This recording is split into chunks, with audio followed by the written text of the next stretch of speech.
തിരുവനന്തപുരത്ത് നിന്ന് കൊളത്തൂർ അഹമ്മദ് മൗലവിയുടെ നേതൃത്വത്തിൽ ഒരു ജാഥയും കാസർഗോഡ് നിന്ന് അഹമ്മദ് അലി മദനിയുടെ നേതൃത്വത്തിൽ മറ്റൊരു ജാഥയും, അങ്ങനെ 2 ജാഥയും ഒരു സ്ഥലത്ത് വെച്ച് അവിടെ സമ്മേളിച്ചു. എന്നിട്ട് ഒരു നിവേദനം തയ്യാറാക്കി സർക്കാരിന്റെ കയ്യിൽ കൊടുക്കുകയാണ്. പക്ഷേ സർക്കാർ വഴങ്ങിയില്ല. നേതാക്കൾ വീണ്ടും ചേർന്നു, സമര പരിപാടികൾ ആരംഭിച്ചു. കാലിക്കറ്റ് ഇമ്പീരിയൽ ഹോട്ടലിൽ വെച്ച് 1980 ജൂലൈ 4 സെക്രട്ടേറിയറ്റ് വളയാൻ വേണ്ടി തീരുമാനിക്കുകയാണ്. വലിയ പ്രതിഷേധം അവിടെ ഉണ്ടായി. അഷ്ടദിക്കിൽ നിന്നും അധ്യാപകർ ഒഴുകിയെത്തിയാണ് അനന്തപുരിയിലേക്ക്. ഇന്നത്തെ പോലെയല്ല, സോഷ്യൽ മീഡിയ സജീവമല്ല, ഫേസ്ബുക്ക് ഇല്ല, വാട്സാപ്പ് ഇല്ല, കൂട്ടായ്മകളില്ല, ഓൺലൈൻ സംവിധാനങ്ങളൊന്നുമില്ല. ആ സമയത്താണ് ഒരു വലിയ സമ്മേളനം തിരുവനന്തപുരത്ത് വെച്ച് നടക്കുന്നത്. ആ സമ്മേളനത്തിന്റെ മുഖ്യ പ്രഭാഷകൻ ബഹുമാന്യനായ കെ കരുണാകരനായിരുന്നു. ഉദ്ഘാടകൻ ആരായിരുന്നു? ആ സമ്മേളനത്തിന്റെ ഉദ്ഘാടകൻ. ആ പേര് കേട്ടപ്പോൾ തന്നെ അനന്തപുരിയുടെ രാജവീതികൾ തക്ബീർ ധ്വനികളാൽ പ്രകമ്പനം കൊള്ളുകയാണ്. കേരള സിംഹം സമുദായത്തിന്റെ ആശയവും ആവേശവും അസാധാരണമായ വാക്ചാതുരിയുടെ ഉടമയായ കൗശലക്കാരനായ രാഷ്ട്രീയക്കാരൻ, പൂർണ്ണ ബുദ്ധിയുള്ള നേതാവ്, ദീർഘദൃഷ്ടിയുള്ള കാര്യദർശി, നമ്മുടെയൊക്കെ ജീവിത സൗഖ്യത്തിന്റെ കാരണക്കാരൻ CH എന്ന ചെറിയ വലിയ മനുഷ്യൻ. അദ്ദേഹം പറഞ്ഞു, പ്രിയപ്പെട്ട അറബി അധ്യാപക സുഹൃത്തുക്കളെ, നിങ്ങൾ സ്കൂളിലേക്ക് തിരിച്ചു പോകണം.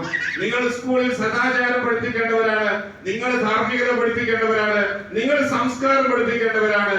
നിങ്ങൾ ഒരിക്കലും തെരുവിൽ സമരം ചെയ്യേണ്ടവരല്ല. നിങ്ങൾ സ്കൂളിലേക്ക് തിരിച്ചു പോകണം. ഈ സമരം സമുദായം ഏറ്റെടുത്തിരിക്കുന്നു. അവിടെ തക്ബീർ ധ്വനികൾ വീണ്ടും വരികയാണ്. അങ്ങനെയാണ് സമരം അന്നത്തെ യുവപ്രസ്ഥാനമായ യൂത്ത് ലീഗ് ഏറ്റെടുക്കുന്ന അവസ്ഥ വരുന്നത്.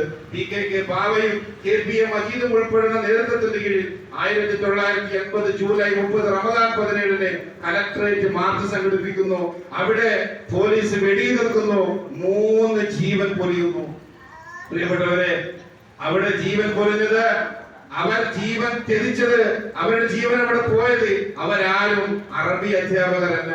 മരിച്ചത് അറബി അധ്യാപകരല്ല, അറബി പഠിക്കുന്ന കുട്ടിയുമല്ല. പക്ഷേ നമുക്ക് വേണ്ടി, ഭാഷയ്ക്ക് വേണ്ടി അവർ ഷഹീദായി. KPM മജീദ് എന്ന യുവ പോരാളി ചോരപ്പുരണ്ട ഡ്രസ്സുമായി നിയമസഭയിലേക്ക് പോവുകയാണ്. ഗർജനത്തോട് അവിടെ വെച്ച് സംസാരിക്കുന്നു. അവസാനം അദ്ദേഹത്തിന്റെ ബോധം നിയമസഭയുടെ ഉള്ളിൽ വെച്ച് നഷ്ടപ്പെടുകയാണ്. CH എഴുന്നേറ്റ് നിന്ന് പറഞ്ഞു, സർ, മലപ്പുറത്ത് നിന്ന് വീശുന്ന കാറ്റിന്റെ കരിഞ്ഞ രക്തത്തിന്റെ ഗന്ധമുണ്ട്, സൂക്ഷിക്കണം നിങ്ങൾ. സമരവീര്യം ചോർന്നില്ല. ഇടറാത്ത ചിന്തകളും പതറാത്ത പാദങ്ങളുമായി അവർ സമരഗോതയിൽ ഉറച്ചു നിൽക്കുകയാണ്. CH വീണ്ടും പ്രഖ്യാപിച്ചു, സമരം തുടരും. 1 ലക്ഷം പേർ സെക്രട്ടേറിയറ്റ് വളയും എന്നുള്ള ധീരമായ പ്രഖ്യാപനം. അവസാനം സർക്കാർ മുട്ടുമടക്കി. ജോസഫ് മുണ്ടശ്ശേരി എന്ന വലിയ നേതാവ് സമരക്കാരെ ചർച്ചയ്ക്ക് ക്ഷണിച്ചു. CHന്റെ വലതുഭാഗം അന്നുണ്ടായത് കൊളത്തൂർ എന്ന മഹാപ്രതിഭയായിരുന്നു. ഇടതുഭാഗം ഉണ്ടായത് അഹമ്മദ് അലി മദനി എന്ന കർമ്മോത്സുകനായ നേതാവായിരുന്നു. അങ്ങനെയാണ് നയനാർ സർക്കാർ ഓർഡർ ഇറക്കുന്നത്. ഈ നിയമം പിൻവലിച്ചിരിക്കുന്നു എന്നുള്ളത് ഞാൻ ചുരുക്കുകയാണ്. നാം മനസ്സിലാക്കേണ്ടത്, ഇത്തരം ത്യാഗോജ്ജലമായ നിരവധി അനവധി ധീര സമര പോരാട്ടത്തിന്റെ തണലാണ് നാം ഇന്ന് അനുഭവിക്കുന്നത്. അവർ ചീന്തിയ ചോരയുടെ, അവർ ഒഴുക്കിയ വിയർപ്പിന്റെ തണലാണ് നാം ഇന്ന് അനുഭവിക്കുന്നത്. ആ ചുടുചോരയുടെ ഗന്ധത്തിൽ നിന്നും ഉയർന്ന സുഗന്ധമാണ് നാം ഇന്ന് അനുഭവിക്കുന്നത്. മറക്കരുത്, ഒരിക്കലും വിസ്മരിക്കരുത്. നമുക്കാർക്കും ഒരു മടിയും വേണ്ട. അറബി അധ്യാപകൻ എന്ന് പറയാനുള്ള മടി വേണ്ട, അതിന്റെ നാണക്കേട് വേണ്ട. 28 രാഷ്ട്രങ്ങളുടെ ഔദ്യോഗിക ഭാഷയാണ് നാം പഠിപ്പിക്കുന്നത്. 30 കോടി ജനങ്ങളുടെ മതഭാഷയാണ്, UN അംഗീകൃത ഭാഷയാണ്, UNESCO അംഗീകരിച്ച ഭാഷയാണ്, പവിത്രമായ ഭാഷയാണ്, ലോകത്ത് സജീവമായി നിലനിൽക്കുന്ന ഏക പ്രാചീന സെമിറ്റിക് ഭാഷയാണ്. അതിന്റെ ചോറാണ് നാം തിന്നുന്നത്.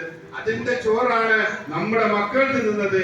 അന്തസ്സോടെ, ആർജവത്തോടെ, അഭിമാനത്തോടെ എന്റെ പ്രിയപ്പെട്ട അറബി അധ്യാപകർ പറയണം, ഞാൻ അറബി അധ്യാപകനാണ്.